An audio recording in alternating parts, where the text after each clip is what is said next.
Kwazivai vana vaMwari. Sabata rakanaka vana vekumusha. Tinoda kutenda neuwandu hwenyu nokurangarira kuuya kuimba yaMwari nezuva nenguva yakafanira.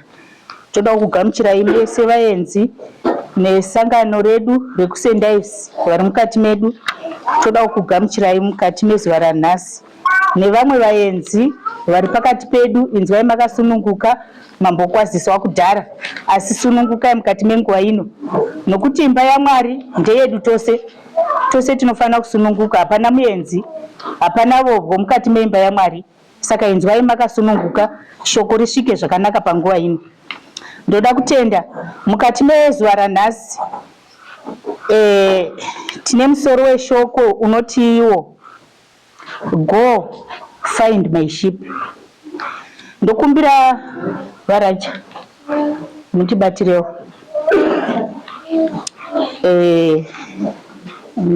Sorry yenyu handina kupai mavhesi but muchabata. Ndokumbira muvhure kuna Matthew 18 verse 11.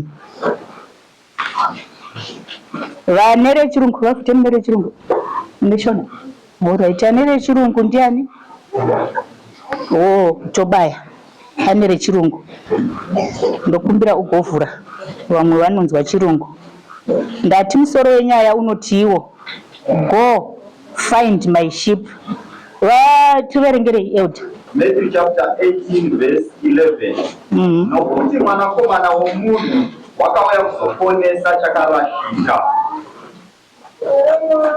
Zvanzi nokuti mwanakomana womunhu akauya kuzotsvaga chakarasika. Ndokumbira mutobaya verenga nechirungu.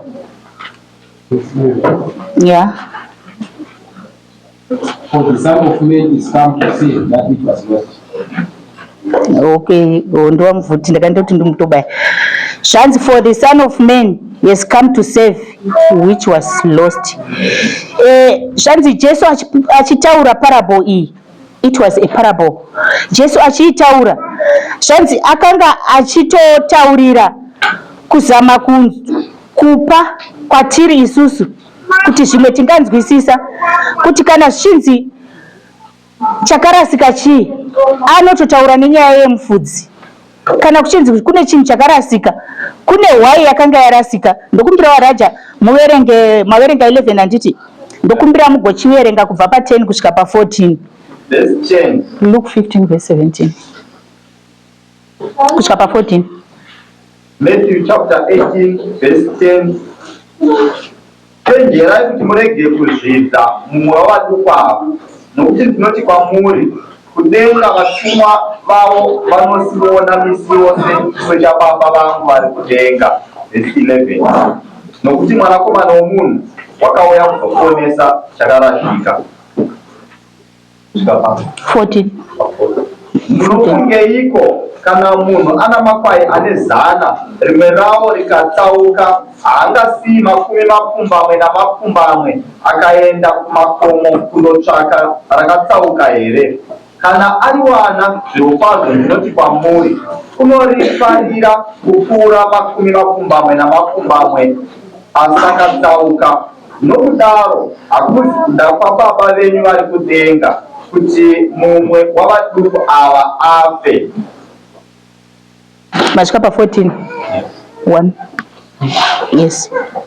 15 verse 1 to 7. 15 verse 1. Then drew near unto him all the publicans and the sinners for to hear him. And the Pharisees and scribes murmured, saying, This man receiveth sinners and eateth with them. And he spake this parable unto them, saying, What man of you, having 100 sheep, if he lost one of them, does not leave the 99 in the wilderness and go after that which is lost until he finds it? Verse 5. And when he found it, he laid it on his shoulder, rejoicing. And when he came home, he called together his friends and neighbors, saying unto them, Rejoice with me, for I have found my sheep which was lost. Yeah. Toda kutenda. Zvanzi Jesu achitaura iparable iyi. Akanga achitaura, pane vakambofudza here mukati meimba ino? Tione vakambofudza. Vakambofudza. Varimo vakadzi chete. Netwana tudiki tukambofudzawo. Right, vanotoziva ivavavo vakambofudza ivavavo. Chiregai tichikutaurirai vakambofudza muri kuziva. Tikutaurirei imi musina kufudza. Kuti chii chinoitwa kupa kufudza. Zvanzi munhu anobudisa makwai ake kana kuti hwai dzake mukati medanga achienda anotsvaga kune mafuro akanaka ekuratidza kuti mhuka dzake dzinokwanisa kuguta, kune mvura, kusina zvikara zvakawanda. Kana zvikara zviriko, iwe mufudzi unenge une chaunacho chokuprotekta zvauri kufudza izvozvo makwai ako. Saka ndo zvakaitwa panapa. Zvanzi mufudzi achifudza unodzoka kumba aradoka, haurariko, unodzoka woyozvisa mudanga zvakare. Uchidzoka unotanga kuerenga kuti uone kuti zvabuda nazvo uchienda ndo zvauri kudzoka nazvo here zvakakwana here. Unotanga kuerenga. Kana ukaona zvakashota, zvanzi kunyange chakashota 1 handiti unosiya zvese izvizvi wochitanga kudzokera kundotsvaga 1 chakarasika ichocho chawarasa ichocho 1. Uchitsvaga pfungwa dzako dzinenge dzisina kugadzikana, unenge une kunzwira mukati mako. Zvanzi unenge une kutyira futi zvakare, uine mubvunzo pauri kuti chingava chasara mudanga here, but ndaburisa zvese, chingava chaenda kupi. Zvanzi ndo zvaivapo nemufudzi ari kutaurwa naJesu paparable iyi. Zvanzi akaenda kundofudza makwai ake, ndokubva 1 rarasika. Ari mukati mekutsvaga imomomo, zvanzi anoita mubvunzo mukati make kuti ringava rasara here mudanga, kana kuti rinenge rafamba kuti chienda kwaro rega here, kana kuti pane chinhu charibata here, kana kuti zvii rarwara here, pane charibata here rikatadza kufamba kuuya kune mamwe. Zvanzi mufudzi akaenda kundotsvaga, paanowana anosiya 99, paanowana 1 iroro, zvanzi anoritora oriisa pamafudzi. Ndikaita sei? Anotora hwai yake oibata so, handine makumbo 4, 2 makumbo ekumberi 2 ekumashure, oita so kuratidza kuti afara nehwai yake. Handiti protection iripo, akaiisa kumusoro uku, hwai atadza kuibata akaiisa pasi apapa kungoibata so. Why? Nokuti anoida, aifarira nokuti yarasika, anoitora oisimudzira oiisa pane protection kumusoro kwokuti chero zvikara zvikauya handiti hazvikwanisi kubata unless zvatouraya nemunhu akachibata. Saka zvanzi Jesu ndo zvano. Zvanzi kana munhu the good shepherd anoenda oprotecta hwai dzake, aprotecta hwai dzake, achidzoka kudanga akaona 1 isipo, ndo zvaanoita, anofamba nayo oitsvaga zvanzi panoita mufaro. Ndierengerewo waraja Luke 15 verse 3 to 6. Zvanzi panoita mufaro, inzwai munzwe zvinoita Mwari. Zvanzi nokuti wakatuma, zvanzi akasenda mwanakomana wake kuti atsvage chakarasika. Chakarasika ichocho chawanikwa, denga rinofara, even Mwari anotofara ariko kudenga. Tierengerewo waraja chapter 15 verse 3 to 6. Yes. Wakavaudza mufananidzo uyu achiti, ndianiko kwamuri una makwai ane 100, kana akarashikirwa nerimwe rawo ungasasiya 20 murenje akatevera rakarashika kusvikira ari wana. Kana ari wana unoriisa pamapfudzi ake achifara.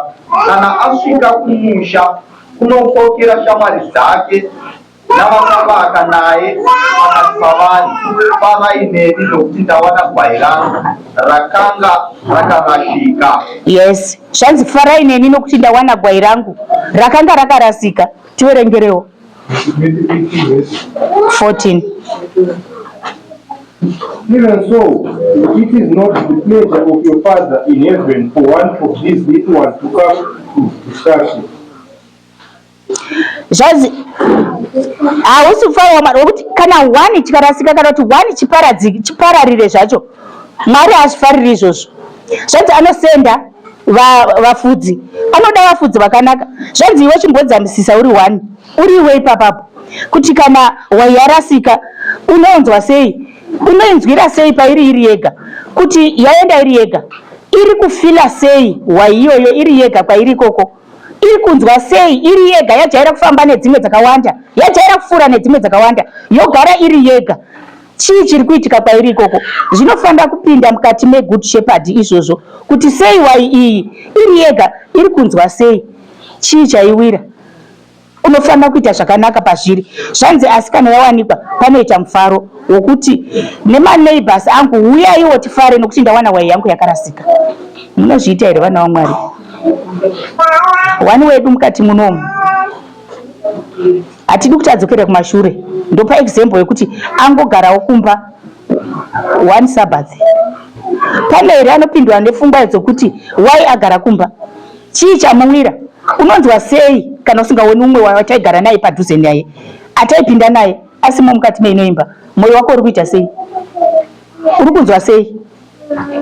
Ukanzwa uchida kuti ndoda kundoona kuti chii chamuwira, Mwari ngaakudzwe, mweya mutsvene unewe. Asi ukanzwa kuti zvitori nani tigare tiri vashoma mukati memimba yaMwari, ziva kuti mweya wakaipa unewe. Gadzirisa pfungwa dzako. Zvanzi pane maresearches anoitwa kuti sei vanhu vachishaipa muchechi, sei vanhu vachisiya chechi. Wongozoona munhu aimbouya kuchechi zvakanaka achauyi. Pane zvakanyorwa nemunyori pano, hanzi pane kusawirirana kunenge kwaitika mukati memba, kutaurirana muimba yaMwari, motadza kuwirirana. Uya munhu ona kuti zviri nani ndirege kuenda, ndizvigarire zvangu ndiri ndega. Kunetsana mukati meimba yaMwari. Handizivi kuti imba yaMwari zvanzi ichi refuge yokuti kana iwe one zvinokunetsa ukaenda kuimba yaMwari unorerukirwa, unonzwa uchirerukirwa kuturwa mutoro wako. Asi zvanzi mukati meimba yaMwari iye zvino munotouya vanhu vanotokupa mitoro, unotoremedzwa urimo mukati meimba yaMwari. Munonzwa sei ipapo? Zvanzi research inouya, maresearches anouya, hapana munhu anombozvibvunzawo kuti wai yarasika, hapana kana anombotsvaga. Musane makandivhurira kuna Ezekiel varaja, kuna Ezekiel 34. Zvanzi izvo research yakaitwa, ndambotaura kuti zvanzi kusawirirana mukati memba yaMwari. Munhu ari mukati memba yaMwari anenge achiona vanyengeri varimo mukati memba yaMwari, nenyaya yekuti pane zvinhu zvinenge zvakamboita zvaakanyengedzwa kana kuti zvakaitika achiitirwa nemunhu wechechi. Saka munhu iyeye akauya achitarisira kuzvakanaka, anowanika paita muchechi maya nevanyengeri vaya vanonzi vanofuka nguo dzemakwai, iwo ari mapere, ndo vava mukati memba yaMwari. Zvanzi anosvika osangana nevanhu vakadaro, anobva atoti chechi handichadi. Right? Poita kukakavadza, kudhonzerana, kuti umwe anenge achiti ichi ndio chiri correct, uyu wotiwo izvi hazvisi correct, uye kusvika munhu atorega. Kozoita chimwe chinokonesa ndechekuti mukati mewanano vanhu vakadambura, toti pakasava newanano, pakaita kurambana, zvinoita kuti munhu asiye chechi futi papapo. Zvimwe zvinoita kushayiwa shamwari mukati memba yaMwari. Icho chipoka chakagara chega, vatatu vaviri apapo, iwe wangopindawo nhasi uri 1, avo 5 vakamira vakadaro. Varume avavo vakamira maelders ari ega, madhikoni ari ega, vana maidhokavo vari vega nemagroups avo, vane maiphone vari vegawo vanotamba vega, vane matablet vari vegawo, vane zvimbudzi vari vega. Iwewo unosvikawo hauchina pekupinda, hauna group yokupinda, uri munyuwana hausi kuziva. Izvozvo zvinoita kuti munhu atadze kuuya kuchechi. Saka tinofanira kuziva vana vaMwari kuti patiri kuuya kuchechi nezvinhu zvatinazvo neupfumi hwatinahwo zviri kubata sei ari panext newe. Uri kuzvishandisa sei? Uri kushandisa kuabuse here ari padhuze newe nekuda kwezvinhu zvako izvozvo. Kana taona munhu apinda mukati memba yaMwari auya kuzotsvaga kudzirwa nekurerutsirwa mitoro yake, ngatibatsiranei munhu awane rugare. Varaja ndakupa vhesi handiti zvanzi kunyange vamwe vakaramba vachingouya, anongouya asi kuti zvekuti shoko riri maarika hazvimo, anongouya zvekuti ndajaira, ndingaita sei sabhathi zuva rese ndikatozvitadzira Mwari. Anongouya hake ogara ega, but zvei zvisingamufambiri zvakanaka. Kunyange ane nhamo dzake hakwanisi kudzitaura nokuti hapana munhuwo ari kuuya kwaari. Anongoramba achingouya ane nhamo dzake, matambudziko ake anenge anawo, odzokera nawo. Iye auya mukati meimba yaMwari achida kumadurura, hapana anombomutarisa, anongobuda odzokera nawo. Zvinotozokonzera kuti asaramba achidzoka nokuti hapana chiri kusolvhiwa muimba yaMwari. Right, tiverengerewo Ezekiel 34 verse 3 na 4. Yeah. Okay, Ezekiel 34 verse 3 na 4. Verse 3. Munodya mafuta, munofuka mafushi awo, munobaya akakora asi amufudzi makwai. 4.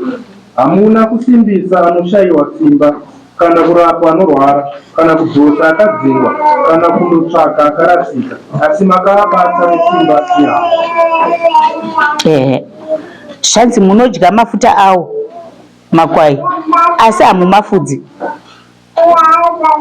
Munotsvaga kuwana kubva kwaari, but hapana chakanaka chinouya kwaari. Musoro wenyaya waverenga here? Zviri kuitwa kuvafudzi. Vafudzi vatinoti vafudzi munomusaradha ndiva nani?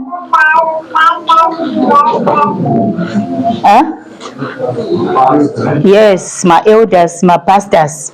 Mukatarisa topic iyoyoyo ichakuudzai kuti chii, ndiva nani vari kubvirwa. But zvakadaro iwe uri mukati meimba ndivana pastor ndivana elders, kana matotarira kuti zvanzi munoda mafuta kubva kwaari, munoda zvinhu kubva kwavari mukati memba, but hamusi kuvaprotecta, hamusi kuita kuti vaviye kuimba yaMwari, vanobva vaenda kuzvinhu zvinozobvepi. Iwewe ukawana munhu anouya mukati meimba yaMwari akagara munomu, mutoro tinotakurirana zvinoreruka. Takawanda tiri muno, panongotoda uya tiri 5 zvevanhu vanowedzera muno hatisi kuda, hazvidiwi izvozvo. Mufudzi akanaka anotsvaga. Zvanzi unofanira kuribhandeja, zvaverengwa rakuwara, unofanira kuribhandeja ndokumuonera kwataurwa. Kana riri wiki unofanira kutsvaga kurisimudza wondorirapa zvakanaka-naka. Mukati meimba yaMwari, regai ndikuudzei ma-elders, handisi kukutukai kana kukushorai, zvamunoita zvakanaka, nekuti munofamba muchifambira mudzimba dzevana vaMwari. Kana vanenge vaita maproblems munobatana nawo, ndo zvinodiwa izvozvo. Zvanzi musangoda kuita advantage yekuwana kubva kuvana vesangano, imini musina zvamunovaitira zvakanaka. Vaitirewo zvakanaka ndokuti zvigofamba zvakanaka. Zvanzi kana ane problem mubatsireiwo, kana anenge ari weak musimudzireiwo neshoko raMwari, kana anenge akaneta afirwa, zvanzi farai nevanofara, mochema nevanochema. Ita izvozvo muri mukati meimba yaMwari, ndizvo zvinodiwa. Musada kuabusa vamwe. Pasabath school tatonzwa zvakawanda pamusoro pemaabuse. Maabuse mukati meimba yaMwari arimo. Umwe anokwanisa kuabuswa chaiko nokuti zvandataura zvazvo kuti magroups, iye wangosara ega watomuabusa kusvika atadza kuuya kumba kwaMwari. Kana zvozotongwa, zvanzi uchatongwa nemabasa chimwe nechimwe chawakaita. Iwe unoudzwa kuti wakatadza nenyaya yekuti chii, hauna kugamuchira munhu kumubatsira. Iwe woti papi, hautozvizivi nokuti unenge usina basa nazvo, but unenge wakatoita. Unenge wakabudisa munhu aifanira kuwana rubatsiro mumba maMwari, iwe woita kuti arege kuuya kuchechi, wamukuunisa, watova nerutongo pamusoro pake munhu iyeye. Uona kuti chii chawakataura pavanhu vasingachauyi kuchechi. Ukumbire ruregerero, uvafambire vanhu ivavavo, nokuti uchatongwa naizvozvo. Romans 12 verse 10 na 15. Zvanzi unofanira kunetseka kuti sei mumwe wangu asingauyi kuchechi. Chii chaitika? Zvimwe ashaya sipo yokuwacha hembe yake kuti auye kuchechi. Musaseka munhu anenge ane hembe 1, mune system yekungotarisa kuti haidambuke hembe iyo, shuwa 5 years anongova nayo hembe iyoyo. Iyoyo system iyoyo uchatongwa naizvozvo. Ukanaona kuti ane 1 waregere kuimupa imwe, handichione dzakawanda. Wai watadza kubatsira mumwe wako. Vamwe vakutaura kuti ane wanda. Wanda munoziva? Wanda amuizivi chonzi wanda? Yemombe, chitsoka chiya chinobviswa kana pa chonzi chii? Gumbo remombe handiti. Kana muchida kudya zondo, munobvisa kabhutsu kakaoma-oma kaya. Ikako ndo kanonzi wanda ikakako. Vanhu vava kukashandisa kuabusa vamwe, vachiti ane wanda. Handiti inongobviswa munhu afa. Wanda yemombe ikafa, ndo chinobviswa munhu afa. Iwe ndo bhutsu yaunayo iyoyo, ndo inonzi wanda. Hauichinja, haudii, inongozochinjwa maybe wafa. Vanhu vanokuseka vachiti une wanda. Bhutsu yako ndo 1 iyoyo, haichinjwi. Don't worry, iwewe fara kuti vari kutokupa maropafadzo nokuti ivo ndovantsvagirwa chituko. Vari kurohwa nenyaya yekuti vari kuseka ivo havasi kukubatsira. Busy kuseka nokuona zvakapfeka munhu asi hausi kubatsira. Chituko chiri pamusoro pako chagaiwai dzakarasika. Umwe anotadza kutouya kuchechi naizvozvo zvanzi ndasekwa. Ndianenge asina kusimbira pana Mwari. Wakaita seni, inini I don't care nokuti ndinoziva zvandiri.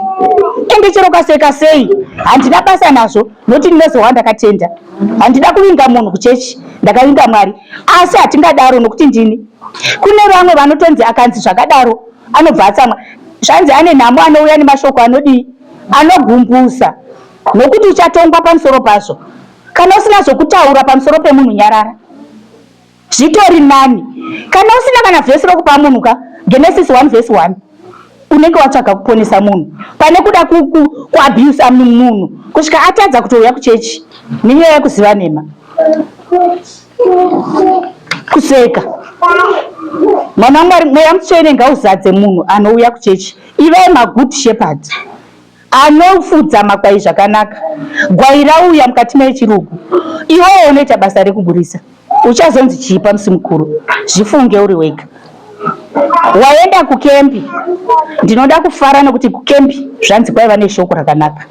Wakanga wafambira shoko here kukempi? Wakakomborerwa kana wakafambira shoko? Kana wakafambira kundoonekwa zvawakanga wakapfeka uchiseka vanga vasina chituko pamusoro pako? Kana wakanga wakafambira kundoona zvikafu zvauya nevanhu usingabatsiri uchingoita basa rekuseka vari kudya zvavari kudya, iye auya kuzonzwa shoko, chituko pamusoro pako. Kempi iyo haina yamakomborera wakaita. Vamwe vakakomborerwa vakatowana nyaya, vakawana rubatsiro pamusoro pazvo, makomborero akaenda pamusoro pavo, iwewe unenge une chako chawafambira. Ameno zvako. Tiverengereiwo Romans 12:10 na 15. Romans chapter 12 verse 10 and 15. Yeah. Kana ruri rudo pakati pavatezi, danai norudo rukuru pakufudzana kutungamirira naye. Verse 15. Farai navanofara, chemai navanochema. 16. Zvanzi munhu anouya kuchechi for refuge. Asi mimi munototadza. Akauya nedambudziko rake kuti mumubatsirewo. Ndiri kurohwa kumba kune murume. Imimi munoita basa rekutomuseka. No help yamamupa. Iye auya achida kubatsirwa. Auyawo ndinoshungurudzika kumba uku. Mari haisi kuuya zvakanaka kumba uku. Tinotori nenzara kumba uku. Zvanzi baba ndiye anoshanda. Saka nzara yacho ndiyei, tomubatsirire chii? Hanti ari kutaura. Chiona kuti why mari isingauyi, sei yaita problem, mubatsirewo zvakanaka. Nokuti pamwe baba hasi kuuya nemari, pamwe hazvisi kuna baba chete. Pamwe ana mai vanoshanda havasi kuuyawo nemari kumba. Zviri kwese. Imimi wesi regai toti wesi. Baba wakatotaura twanotambudzwa namai kumba uko. Hapana kana chinobuda. Hapana kana help inobuda. Vanhu vanotofane kuseka. Izvozvo hazvisi kudiwa. Muri kuto abuse munhu. Kana uya achida rubatsiro, mubatsireiwo. Zvakakodzera. Kana mabatsira don't comment. Don't judge. Ingobatsirai chete. Right. Pane nyaya panapa yemumwe mukadzi ainzi Jane. Zvanzi akanga akaroorwa naEvangelist. Akaroorwa naEvangelist, hanzi mhuri yavo yaitaridzika zvakanaka-nakawo iri mhuri inoyemurika. Asi Jane uyu akanga ari mudambudziko nemurume wake Evangelist. Saka zvanzi aiudza maelders nemapastors kuti ari kunetseka, ari kuabuswa nemurume wake physically, sexual nefinancial yatambodzidza makuseni iyeyi. Saka zvanzi mapastors nemaelders akaenda kumba kwake achimunamatira. Nguva yakatowanda vachitomboifasta vachimunamatira, but zvakaramba kubatsira. Kusvika azofunga pakuti ini regai ndisiye hangu zvemba izvi. Akabva angoenda nevana vake, ndobva otora ke nevana vake, iye nevana vake, murume ndobva asara. Zvanzi Jane uyu aiva superintendent, Sabbath school superintendent mukati meimba yaMwari. Saka zvanzi paakangofunga zvekudambura munamato uyu niki wanano iyi kuti inene hanchadi murume, hanzi chechi yakatanga kumutarisira pasi yakatanga kugara meetings ekuti Jane uyu kwa ngatichimubvisa apa, hachafanira kuramba achiita basa iri nekuti hachisina akaramba murume. Vabva vavabvisa Jane paSabbath school, superintendent mabvisiro zvakaita hazvina kumufadza. Zvanzi vanhu vakangotanga chaizvo kuti kana superintendent handiti unongoignowewa kosimudzwa umwe munhu kuti tichasimudza havachati superintendent wedu handiti ndiani kusumuka utaura vanhu vachienda kumakilasi. Aiwa votosumudza umwe munhu otosumuka iye aripo, otosumuka munhu uyauya ototaura kusvika azoona kuti hapana apa handisi kudiwa, ndobva asiyana ake nazvo. Zvanzi vamwe vanamai vaienda vachiti iwe hauna kutombofasta zvakasimba kana kunamata kwakasimba nenyaya yekuti dai wakanga uchifasta zvakasimba ungaidai usina kuputsa wanano yako iyi. Muri kuona zvakuitika apa zvoita sekuti Jane haasi kunamata. Ko Jane aite vanapasta vainamata, vana elder vainamata, Jane wanzi wanga wasingafasti zvakasimba ndosaka wanano yakapera. Zvava kukudzikisira umwe munhu kuratidza kuti hausi kunamata iwewe, isusu wanana dzedu tinadzo nenyaya yekuti tiri kunamata. Zvanzi Jane akaona kuti zvokuchaenda kuchechika hazvichabatsiri, ndobva atorega kuenda kuchechi. Maiona nyaya inokonzeresa vanhu kusaenda kuchechi. Zvakatogarwa meeting, board meeting, church. Pane kuti mumubatsire uyu anoda kuneswa, ane maronda amuwira, vanhu vakutomuramba, vakutosiya akadaro. Iwewe chifudza wai unoti kudii? Wai dzako imwe yarasika. Ndiri kutoonawo vafudzi vakambofudza mai Hogan wai yarasika 1. Imimi mungati kudii kuwai 1 yarasika iyi? Ndimi mufudzi 1 yarasika iyi munoita sei? Munonzwa kudii? Kumbondiudza iwo. Kana ndikuudza zvekunorigodza kuna baba ndotofamba kuti kunorogwa unogogaenda rasha akanongoisawo ikote kuitsvaka kuisa murova. Asi mukati memwoyo menyu memuchinzwa kuti kudii pawai besides baba? Toti baba havasi kurova mwe muchinzwa kuita sei newai 1 yarasika iyi? Vanorwadziwa vazhinji vanenge vachitoti meno zvayo ichazozviona izvozvo zvokuda kusiyana nedzimwe yadyiwa. Kana yadyiwa ndopa ichapepuka, ichapepuka chii yadyiwa? Ndopa ichazoziva kuti zvofamba yega izvitwi. Ingware ingware. Noti vazhinji vanenge vachitya vana baba vanotsvagira vana vabereki kuti ndo vanozondrova, asi mumwoyo make haana zvaari kunzwa. Zvonzi ngaingware, ikadyiwa ichaziva, ikamhanyiswa nemapereko ichazinzwisisa. Ndo zvinoita vazhinji mukati meinoimba, achanzwisisa kwaenda ikokoko. Shuwa izvozvo zvega zvokutoti zvanzi abviswa pausupuriteni, imimi hamuchatambi naye. Zvanzi mumagroups Jane anga abviswa, asi simo nenyaya yekungoti aramba murume ari kuabhuswa. Votoona sekunge aita zvinhu zvakashata, ari kuabhuswa. Mubatsirei? Zvanzi mofanira kumubatsira sechechi, nokuti kana mukasamubatsiraka anoenda. Panotoda kubatsira zvakasimba, nokuti shuwa variko vashungurudzi. Munhu aramba achishungurudzwa asina batsiro yaanowana, ngaakanzelwe oita zvakadii zvakafanirawo muchibatsira munhu waMwari. Ndokumbirawo kuverengerwa Isaiah 61 verse 1 na 3.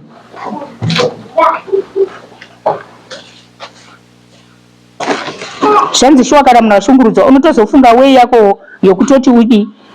Ndivhurirewo Luke 4 verse 18. Varaja Isaiah 61 verse 1 na 3. Isaiah chapter 61 verse 1 to 3. 1 kusvika pana 3. 1 to 3. Mweya waShe Jehovha uri pamusoro pangu, nokuti Jehovha wakandizodza kuti ndiparidzire panyoro mashoko akanaka. Wakandituma kuti ndirape vane mwoyo yakaputsika, kuti ndiparidzire vakatakwa kusunungurwa, nokuna vakasungwa kuti vachazarurirwa. Verse 2, kuti ndiparidze gore rengoni raJehovha nezuva rokutsiva raMwari wedu, kuti ndinyaradze vose vanochema, kuti ndigadzirire vanochema paZioni vapiwe korona panzvimbo yamadota, mafuta omufaro panzvimbo yokuchema, nonguo yokurumbidza panzvimbo yomweya waZiya, kuti vanzi miti yokururama vachasimwa miti yokururama chakasimwa chaJehovha kuti iye akuzwe. Verse 4. Yeah, zvanzi ngatinzwei zvaitaura Jesu kuti akauya kuzoitei.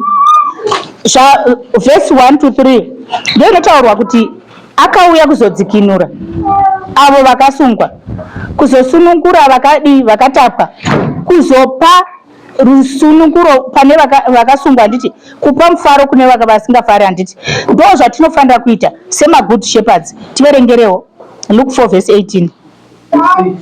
18. Spirit of the Lord is on me, because he has anointed me to preach good news to the poor. He has sent me to proclaim freedom for the prisoners and recovery of sight for the blind, to release the oppressed. Alright, ndoda tugumire pa 18. Zvanzi Jesu ane mwoyo wokunzwira, nesuwo tinofanira kuva nemwoyo wokunzwira.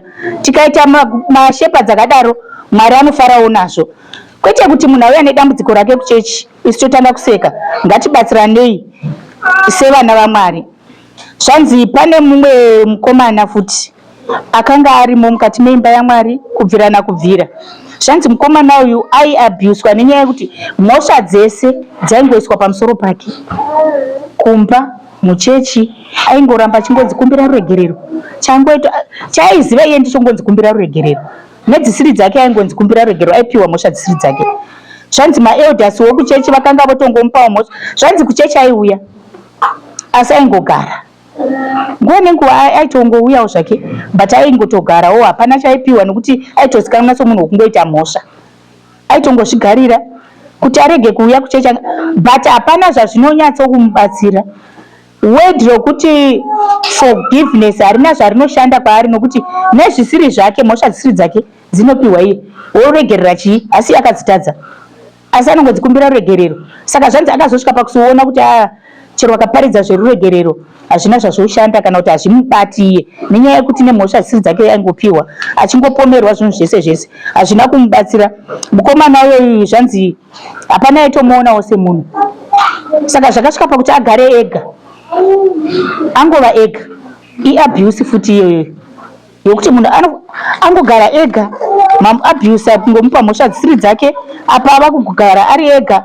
Hapana kana munhu anomubatsirawo, nevanomuonawo, nemiwo musina mhosva naye makutongomupa mhosva, makutongoona semunhu ane mhosva. Sei muchidaro? Hanzi pane zvinhu zvakawanda zvinokwanisa kuitika kuvanhu mukati memba yaMwari asati zvitarisiri zvakanyanya. Zvandambotaura zvezvo kuti murume akauya nenyaya yake kuti kumba uko ndiri kushungurudzwa nomukadzi kana kuti ndiri kurohwa, hatizvigamuchiri. Kana kuti mwana wemukomana akauya achiti ndiri kuabhuswa kana kuti toti vanorepewa. Word rokuti kurepa haripindi kuvakomana, handiti haripindi, ropinda. Asi kurepa kuite sei? Ndakambotsvagawo ndikaona sekuti haripindini. Hoye ngatingorikwanisa asi mukanyatsotsvaga muchaona kuti harikwani, haripindi. Nyatsei kutsvaga muchaona kuti haripindi, harikwanisi kuti titi mukomana arepa. Handizivi hangu rinoshandiswa, asi nenyaya yekuti chii, mukatsvaga muchazviona. Vakomana ivo vakampunikidzwa saizvozvozvo, vakampunyikidzwa saizvozvo, hamugamuchiri, nokuti tajara kuti mukadzi nevasikana ndo vanongompunyikidzwa panyaya dzebonde. Asi variko zvenzi kana mukomana akauyawo achiti ndampunyikidzwa panyaya dzebonde, mugamuchirewo mumubatsire, musati hazviitiki, handiti musati hazviitiki, nokuti anotoitwawo zvakadaro. Solva inyaya iyoyo zvakanaka-naka. Murume wakauya achidaroka, mubatsireiwo, musangoramba muriko, nokuti zvokwanisa kutoti zvikonzere zvimwe zvinhu mukati menharaunda. Zvanzi kuchechi ngaizikanwe iri imba yokuti vanhu munharaunda vanoziva kuti kuchechi kunoitwa zvakanaka. Even vatisingapindi navo vanokwanisa kungotowana member 1 yemuchechi, wouyawo paripoti yake womubatsirawo zvakanaka. Asi kana tichitanga kusadanana isu mukati meimba yaMwari, ko tinozowana vaive kunze sei? Hapana. Zvanzi zvakawanikwa panyaya dzekushungurudzana idzodzo, kunyanya madzimai ane nhumbu akashungurudzwa nemurume, zvinokwanisa kuitika mukati make. Zvanzi akashungurudzwa aine nhumbu, zvanzi panokwanisa kungoitika nguva refu achingova neproblem mukati make. Kunokwanisa kuita miscarriages mukati pari nenyaya dzekushungurudzwa ichodzo, kunetswa kungava kunetswa kungonetswa physically, mental kana kuti sexual kana kuti zvemari zviya zviya, anokwanisa kutongova anobva nhumbu.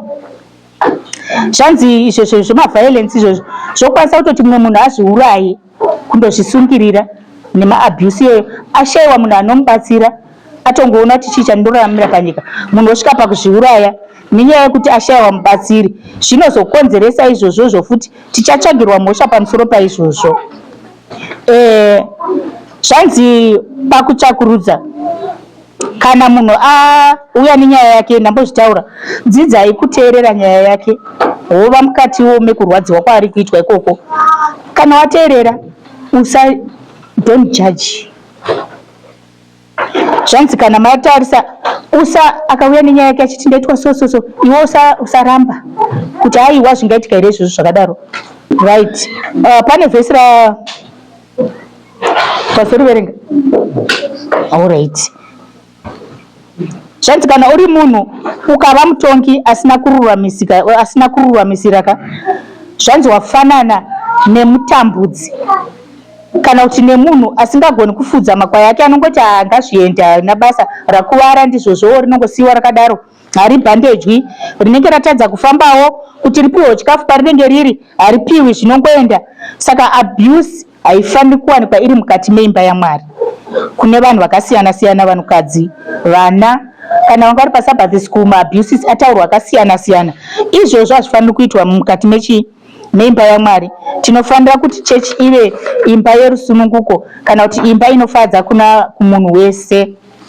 Saka pana Jack ndiye andataurawa kuti zvanzi aingopiwa mhosva ake kusvikira azoona kuti aiwa iyi chechi haiti, ndobva asiya chechi iyoya akaenda. Zvanzi akaenda unofunga kuti anowanei? Anotambirwa nevamwe vanenge vakamumirira. Ndozviya zvomozoti zvanzi vana vapinda pai kushamwari dzakaipa, vanoita mutoriro, vanoita chii, ndokwaari kutambirwa zvinofadza, ende kunenge kune mufaro, vanogamuchira vanhu kudarika kuchechi. Saka ngatisaita izvozvo, nokuti vana vachatiza vachienda kuzvinhu zvakadaro. Mukati meimba yaMwari kuchatizwa kuchiitwa zvinhu zvakadaro. Ngatizamei kubatsirana. Handina kuti mutize mongozoti chinhu chidiki diki kwai uko ndo kune mufaro, vana vanokwanisa kutozviita izvozvo. Unowanawo zvaunowana ikoko, asi zvanzi ngatizamei kuti vanhu vasaita zvinhu zvakashata kudaro, kuti munhu anongoitwa zvisina kunaka mukati meimba yaMwari, vanhu voignore. Ndivhurirewo kuna Ezekiel 34 iyaya vhesi 5 and 6 ndichienda kundovharira mharidzo ino. Ezekiel chapter 34 5 and 6. Akapararira nokuti akanga asino mufudzi, akava zvokudya zvezvikara zvose zvechisango, akapararira.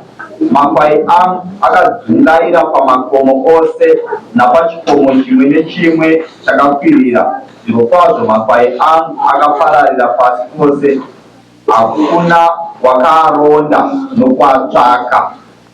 Hakuna kana hwani anomboda kutsvaga kuti asimo mukati memba yaMwari ari kupi, ari kuitei, chii chakamukonzeresa. Zvanzi Mwari haasi kutarisira izvozvo. Iwewo unonzwa uchiita sei? Hwani wedu hamo mukati munomo. Vangani vatisingaoni vatakatanga navo vari kupinda chechi kupi? Vavhute chechi clerk. Mubhuku renyu mune vanhu vangani vasipo? Missing members aripo akawanda ka? Vari kupi vanhu ivavo? Vakafa? Vapenyu handiti? Panewo here akamboita basa nokutsvaga kuti ari kupi, ari kuitei? Hwani munhu hwani anozivawo munhu hwani kuti ari kupi, ari kuitei? Akambotsvagawo kuti ateverwe, auye kuchechi, adzoke. Ini ndinogara ndichifunga munhu hwani, ndaimbozama kumufonera, ndaimbofona batiye zvino asi uzowati ari kupi. Moziva sei ndaifona? Ndaimuda mukati memba yaMwari nemhaka yei? Munhu iyeye aiimba kukwaya first party, Saka takazapa unoza unotsvaga pane chimwe chinano. Takushayiwa first party manje tiri kutsvaga first party yakaenda kupi? Handiti. But payakambobva zvinhu zvikafamba zvakanaka hatitsvagi. Saka mweya angobva ngatitsvagei kuti kwete kuzotsvaga nokuda chinhu kwaari. Kuda something kwaari. Ngatitsvagei tione kuti munhu ari kupi. Tishungurudzike kuti sei munhu yaimbouya kuchechi ari serious. Uye zvino chii chakaitika. Tobva tagadzirisa nyaya iyoyo. Unonzwa seiwo pazvinhu zvakadaro. Zvanzi kana wai yarasika mukati memba yaMwari, batikana munhu wese mukati memba yaMwari. Titsvage vakarasika. Chasingagoniwo kugadzirisa ka ipa kune vanogona. Namatirayiwo vamwe vedu. Unonzwa sei kana chechi yose yongopera kuparara kuchingobuya vanyuwani. Vaya vanga varimo vachingoenda. Vanyuwani vaya vakaita mwedzi miviri vaenda. Ongouya zvevamwe. Kuchingosara vanhu vashoma shoma vanenge vachingogamuchira. Zvanzi wai dzangu dzapararira ndiMwari uyu. Vanhu vangu vapararira mukati mumba yaMwari vaparara havachazivi kuuya kumimba kwaMwari. Asi tiri muno hedu takagara takarelaxa tisingatsvagi kuti vari kupi. Tichabvunzwa vari kupi vanhu ivava. Ngaive shuviro yako mwana waMwari kuti kana pane munhu unotoziva zamawo kuona chii chakamubata mubatsirewo munamatirewo kana zviri zvinomuremera zvireruke akwanise kudzoka kuimba yaMwari. Ndinokumbirawo kuti kana vanzwa shoko raMwari vachidawo kuti isusu tiri magood shepherds tichaita zvinoda kuitwa. Tichaita saJesu akatumwa naMwari akaibvuma kuuya kuzotsvaka chakarasika. Vanoda kubhandejwa